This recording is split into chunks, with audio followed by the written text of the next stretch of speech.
President Joe Biden and Vice President Kamala Harris held their first joint campaign rally of 2024 today in the Commonwealth of Virginia. And the not-so-dynamic duo took a break from their bragging about how great Bidenomics is and instead framed the next election as being about one issue only. I don't think this court and the MAGA Republicans have any clue about the power of women in America. I don't think they have any clue. But they're about to find out. Joining us now, Virginia Lieutenant Governor Winsome Sears. Lieutenant Governor, fantastic to see you. Interesting that that duo picked the Commonwealth of Virginia, where former Governor Ralph Northam explained how explained how infanticide would work under the Democrat Party, how a child would be essentially murdered after birth. But what do you make of them planting their tent pole on this singular issue and how the Republicans will message back on it? Well, thank you for having me, Dagan. I tell you, why pick on Virginia? Is there not another state that you could start with? You know, they're coming here to talk about death. What, is he the angel of death? How about bringing hope, Mr. President? Why don't you talk about your record on the safety and security of America vis-a-vis the border?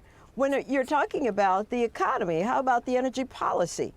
Are you going to talk about your record on inflation? I mean, are we going to talk about those things? You know, we stake in Virginia what we're doing on the life and the health of the mother and the child. And we can say that we know that there are mothers who think they won't have resources to take care of the baby. And we have crisis pregnancy centers here who will help that. They will provide formulas. They will provide places to live. They will do all of that, as a matter of fact, even past birth. So, no, we need to talk about life and hope and the future. But this is Education Choice Week, and it's a wonderful thing. Again, that's about the future. You know, you mentioned it's School Choice Week, and you have sponsored legislation that would give low-income kids the opportunity to get out of the public school and have the choice to go to a school that works for them. Maybe it's not going to indoctrinate them. Maybe has a better track record of educating kids. Tell us about your legislation.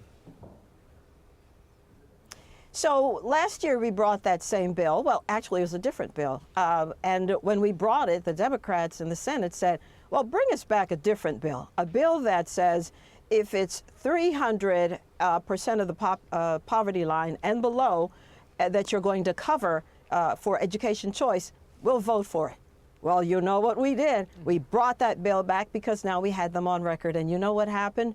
They voted against it. Are you surprised? Of course you're not. Because is it ever about the child, or is it about the brick building and agendas that they're about?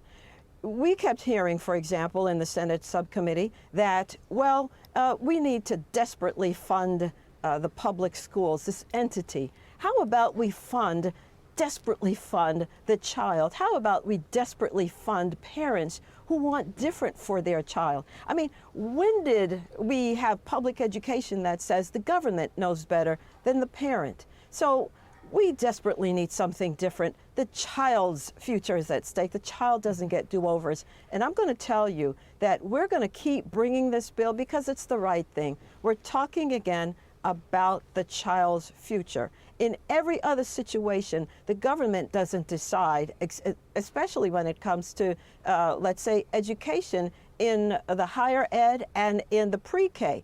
No, the government gives the money to the parents or to the student loan borrower and says, whoever will take it, there you are. Why in the K through 12 space do we not have that? Do the parents not have that?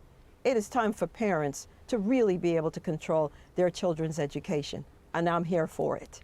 Really quickly before we go, Lieutenant Governor, the Republicans in Virginia learned how a campaign on abortion can really hurt and bite the Republicans. What would you say to people at the national level going into the election in November? Because it was an issue of using of the word ban rather than limit.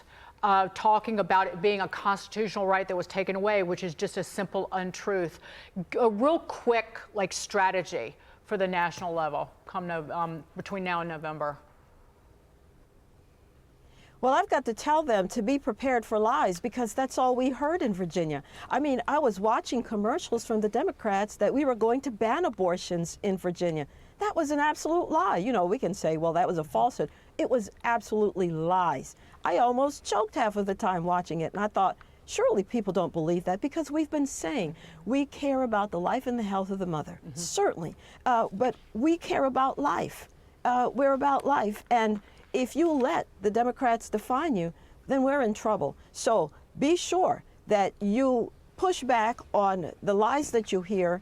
Be sure to cut those commercials that say we're about life, we're about helping the mom, we're about bringing resources to help the mom, whatever it is. But do not let them get away with telling lies about you. Do not be defined by their lies. Do not let them lie. Lieutenant Governor, standing up for babies, standing up for the freedom to choose a school that works for you, and Democrats are standing with unions. We appreciate it, Lieutenant Governor Winsome Sears. Always a pleasure.